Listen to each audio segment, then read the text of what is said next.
Vamos mergulhar aqui na lógica do capitalismo. E ela é sedutora. No papel, a teoria é linda, parece perfeita, sabe? Um sistema que, em tese, promete riqueza para todo mundo. Mas e quando essa teoria bate de frente com o mundo real? Pois é, a análise da nossa fonte mostra que a história é um pouco, ou melhor, bem diferente. E o ponto de partida é exatamente esse. A teoria capitalista tem uma beleza que é quase irresistível. Ela promete um sistema elegante, sabe? Que gera e distribui riqueza de um jeito que parece rápido e justo, recompensando o mérito. É uma ideia bem difícil de questionar à primeira vista. Tá, mas como é que essa teoria idealizada funciona na prática? Segundo a fonte que a gente está analisando, tudo se desenrola a partir de um conceito que é fundamental para tudo isso.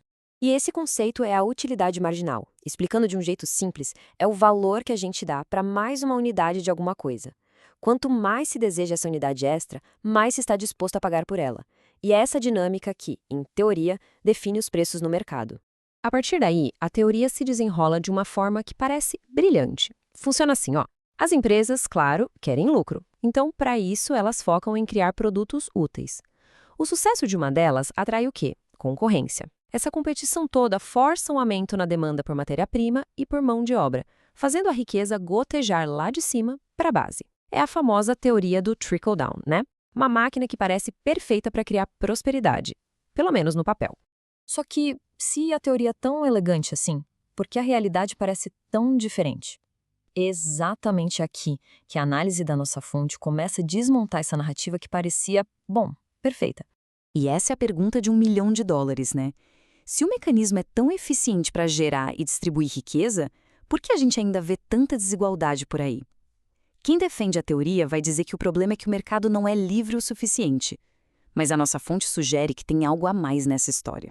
E para investigar onde é que a teoria falha, a fonte vai analisar um dos principais argumentos de quem a defende, a ideia de que o problema é a falta de liberdade. E para medir essa tal liberdade, eles usam uma ferramenta bem específica, o Índice de Liberdade Econômica. O autor da fonte conta uma história bem interessante. Em uma palestra, uma pessoa o desafiou, usando os países escandinavos como prova de que o liberalismo econômico funciona. Afinal, eles estão lá no topo do ranking de liberdade econômica. Mas, para o autor, que conhecia bem as políticas sociais super fortes desses países, alguma coisa ali não encaixava. E isso o levou a fazer uma pergunta que parece óbvia, mas que pouca gente faz. Como exatamente esse índice é calculado? O que ele mede de verdade? E aqui está a resposta. O índice avalia 12 temas diferentes que são agrupados nessas 4 categorias aí. E o cálculo? É uma média simples. Cada um desses 12 itens, não importa a complexidade ou impacto, tem exatamente o mesmo peso no resultado final. E aqui a gente chega no ponto que é crucial. Pensa bem, pela lógica desse índice, um país pode ser super corrupto, tirar uma nota péssima em integridade do governo, mas se ele tiver impostos baixíssimos, ele tira uma nota ótima em carga tributária e uma coisa compensa a outra, porque os dois fatores têm o mesmíssimo peso. Para o autor, isso não é só um erro, é o que ele chama de uma farsa bem elaborada, feita para que certos países ricos pareçam livres, não importa muito como eles tratam os próprios cidadãos. E isso aqui ilustra o paradoxo de forma brilhante. Países como a Dinamarca e a Suécia tiram notas altíssimas em coisas como integridade do governo e saúde fiscal, e isso acaba compensando as notas baixíssimas que eles têm em carga tributária e gastos governamentais. Ou seja, eles são elogiados como exemplos de liberdade econômica, enquanto fazem exatamente o oposto do que a teoria neoliberal recomenda. É uma baita ironia, né? Mas a crítica da fonte não para por aí na forma como a gente mede a liberdade. O argumento vai mais fundo. O problema estaria na própria natureza de um mercado supostamente livre que, quando deixado por conta própria, caminha para um destino quase inevitável: o monopólio. A tese aqui é bem provocadora. Um mercado deixado solto não gera competição para sempre. Pelo contrário, ele acaba destruindo a competição. Com o tempo, o resultado que parece ser inevitável é a concentração, o oligopólio ou, no limite, o monopólio. Para ilustrar isso, a fonte usa um exemplo bem simples. Imagina uma empresa A de roupas esportivas. Ela é inovadora, tem uma marca forte e, com base no lucro e potencial de crescimento, o mercado avalia essa empresa em R$ 10 milhões. Agora, entra em cena a concorrente dela, a empresa B. É uma marca mais antiga, menos eficiente, com pouca perspectiva de crescer. Por isso, mesmo que o lucro seja parecido, o mercado avalia ela em apenas 5 milhões de reais.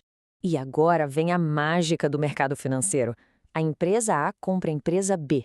A nova empresa, agora unificada, passa a ser vista pelo mercado com todo o otimismo e potencial de crescimento da empresa mais forte. E qual o resultado?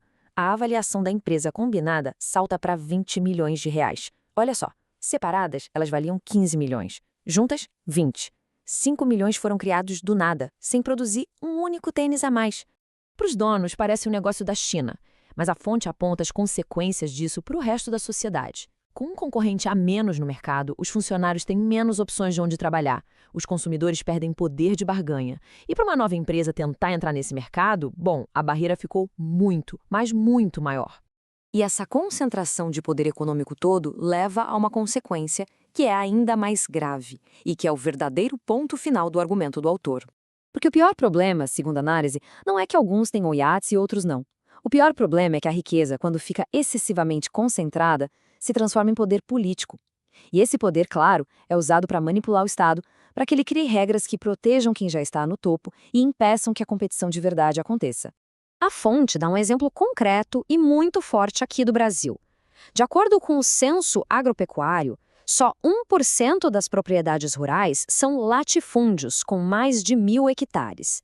Só que esse 1% detém quase metade de toda a área rural do país. É uma concentração de terra impressionante.